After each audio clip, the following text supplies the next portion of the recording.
Est-ce que tu savais qu'il y avait deux façons de dire l'heure en anglais? Je vais commencer par le plus simple et personnellement celle que j'utilise et qui est aussi le plus utilisée aux États-Unis, c'est tout simplement de lire l'heure comme sur un réveil digital. Donc si le réveil affiche 8h45, on va tout simplement dire 8:45.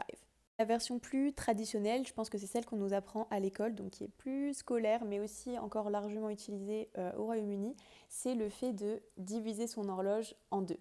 Donc pour toute la partie entre pile et 30, on va utiliser past. Et donc en fait, il faut dire 30 minutes passées de 8 heures. Donc par exemple, half past 8. Ça veut dire que c'est 8 heures passées de 30 minutes. Et pour l'autre côté de l'horloge, donc entre 30 jusqu'à pile de l'heure d'après, on va utiliser to, dans le sens où il ne manque plus que ça pour arriver à l'heure suivante. Donc par exemple, s'il est 6h45, c'est-à-dire qu'il manque 15 minutes pour qu'il soit 7 heures. Donc ça veut dire qu'il est quarter to 7.